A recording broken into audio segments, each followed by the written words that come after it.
दोस्तों, घर के सभी लोग अपने अपने काम से बाहर गए हुए थे। घर में 22 वर्षीय बहू जब नहाने बाथरूम की ओर गई तो बाथरूम में ही उसके रिटायर्ड फौजी ससुर ने उसे अपनी बाहों में जकड़ लिया। बहू ने जब ससुर को देखा तो उसके होश उड़ गए। उसके बाद क्या हुआ, दोस्तों पूरी कहानी को विस्तार से समझाऊंगा। आप इस कहानी को लास्ट तक देखिए। लेकिन दोस्तों, कहानी शुरू करने से पहले मेरी एक छोटी सी विनती है। अगर अभी तक आपने मेरे चैनल को सब्सक्राइब नहीं किया है तो चैनल को सब्सक्राइब कर लो और वीडियो को भी लाइक कर दो। राजस्थान के रामगंज मंडी की एक कॉलोनी में रहते थे 50 वर्षीय रिटायर्ड फौजी धर्मेंद्र सिंह।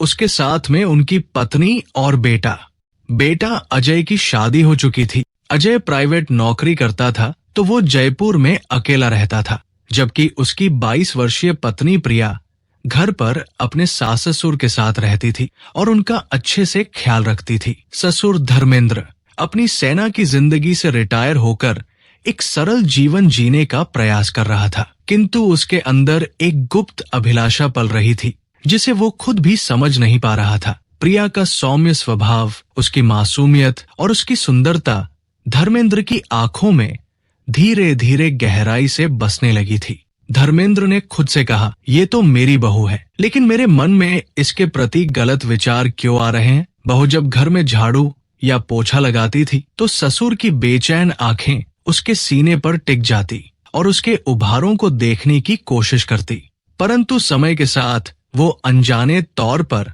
उस आकर्षण के घेरे में फंसता चला गया। प्रिया का मन इस पर ध्यान नहीं दे रहा था। उसके लिए ससुर केवल परिवार का हिस्सा था। वो अपने पति से बहुत प्यार करती थी, लेकिन धीरे धीरे जब धर्मेंद्र की नजरें अधिक देर तक उसकी ओर टिकी रहने लगी तो उसकी बेचैनी बढ़ने लगी। धर्मेंद्र की सोच में एक द्वंद्व उत्पन्न हो गया था। एक ओर वो खुद को सही मानता था, परिवार के संस्कार और मर्यादा का रक्षक। दूसरी ओर उसकी मनोदशा उसमें एक भयावह विचार जगा रही थी। उसके दिल में बहू की मासूमियत और उसकी खूबसूरती इस कदर बस चुकी थी कि वो उसे हासिल करना चाह रहा था, पर उसके विचार जैसे खुद उसे धोखा दे रहे थे। हर बार जब बहू बाथरूम जाती, ससुर खुद को रोक नहीं पाता। उसकी नजरें स्वतः प्रिया की ओर खिंच जाती। बहू की मासूमियत और उसकी ताजगी में डूबने लगती। एक दिन धर्मेंद्र ने खुद से कहा, बस आज नहीं तो कभी नहीं। उसने कदम बढ़ाए बिना किसी भय के बहू की ओर। उसके भीतर एक उमंग थी जो उसे और आगे बढ़ने को कह रही थी। प्रिया का मन पहले से ही भयभीत था। वो अपने ससुर की नजरों को महसूस कर रही थी। हर बार जैसे उसके दिल की धड़कन तेज हो जाती, पर वो खुद को यकीन दिलाती, ये पागलपन है, पापा जी ऐसा नहीं कर सकते, ये मेरे मन का वहम है। लेकिन एक दिन जब घर में कोई नहीं था, सासू माँ बाजार गई थी। घर में ससुर बहू अकेले थे। बहू बाथरूम में नहाने गई। जब बहू प्रिया नहाने लगी तो ससुर धर्मेंद्र ने उसे पीछे से जकड़ लिया। उसकी सारी दुनिया उसके लिए थमसी गई। पापा जी ये क्या कर रहे हैं? प्रिया की आवाज कांप रही थी। धर्मेंद्र ने फुसफुसाया, प्रिया मैं खुद को रोक नहीं पा रहा हूँ, तुम मुझे बहुत अच्छी लगती हो, जी करता है कि तुम्हें सीने से लगाकर अपनी बाहों में भर लूं। ससुर की बातों को सुनकर उसके लिए ये विश्वास करना असंभव था कि उसके ससुर की सोच इतनी विकृत हो सकती थी। ये उसने कभी सोचा भी नहीं था। ससुर की आंखों की प्यास को वो समझ गई। वो चीखी, पर डर की वजह से हाथ पैर कांप रहे थे। उसे लगा कि आज ससुर जी उसकी इज्जत तार तार कर देंगे, तो उसने अपनी जान की परवाह न करते हुए पूरी ताकत से उसे धक्का दिया। ससुर धर्मेंद्र अपना संतुलन खो बैठा और नीचे गिर गया। प्रिया ने पल भर का समय नहीं गवाया। तुरंत ही बाथरूम से निकलकर अपने कमरे की ओर गई।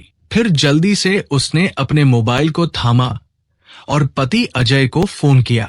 उसकी आवाज कांप रही थी, अजय प्लीज मदद करो, पापा जी मुझे परेशान कर रहे हैं। अजय ने समझ लिया कि कुछ भयानक घटित हुआ है। अजय ने प्रिया से पूछा, तुम इतनी घबराई हुई क्यों लग रही हो, क्या हुआ है बताओ मुझे। तो प्रिया ने कहा, जब मैं सुबह बाथरूम में नहाने गई तो ससुर जी ने मुझे पीछे से पकड़ लिया।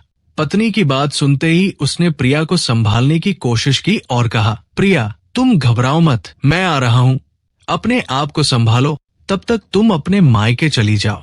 पति की बात सुनकर प्रिया ने फोन काट दिया। फिर उसके कदम मायके की ओर बढ़ चले। उसके मन में एक भारी बोझ था। वो सोच रही थी कि अपने ससुर की करतूतों के बारे में अपने माता पिता को कैसे बताऊंगी। तभी अजय भी अपनी पत्नी के पास पहुंच गया तो पत्नी ने सारी सच्चाई अपने पति अजय को बताई। समाज में बदनामी न हो इसलिए उसकी आवाज को दबाने की कोशिश भी की गई। लोग कहते थे घर की बात घर में सुलझाओ, लेकिन प्रिया ने पीछे नहीं हटने का निर्णय लिया। अजय के घर आने के बाद पति को साथ लेकर प्रिया थाने पहुंची। उसके होंठ कांप रहे थे। बार बार वो दृश्य उसके सामने आ रहा था। उसने रिपोर्ट दर्ज करवाई। उसके शब्दों में दर्द, आक्रोश और एक मजबूत आत्मसंकल्प था। बहू ने ठान लिया था कि ससुर को उसके किए की सजा दिलवाकर ही रहेगी।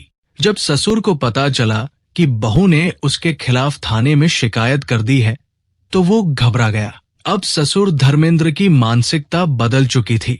वो सोचने लगा, ये मैंने क्या किया? वो खुद से बार बार कहता, लेकिन अपराध हो चुका था। प्रिया के खिलाफ गांव में अफवाहें उड़ने लगी। लोग उसे दोषी समझने लगे। उसने समाज के ताने, भेदभाव और नीच सोच को झेलते हुए न्याय की लड़ाई जारी रखी। जब मामला अदालत में पहुंचा तो पूरा कस्बा जमा हो गया। दोनों पक्षों की दलीलें सुनने के बाद न्यायाधीश ने धर्मेंद्र को दोषी पाया। प्रिया ने अदालत में कहा, मेरे साथ जो हरकत हुई है उसकी सजा मेरे ससुर जी को जरूर मिलनी चाहिए। ससुर धर्मेंद्र की आंखें भर आई। मैं माफी मांगता हूँ। जो मैंने किया वो गलत है, लेकिन आगे से दोबारा मैं ऐसा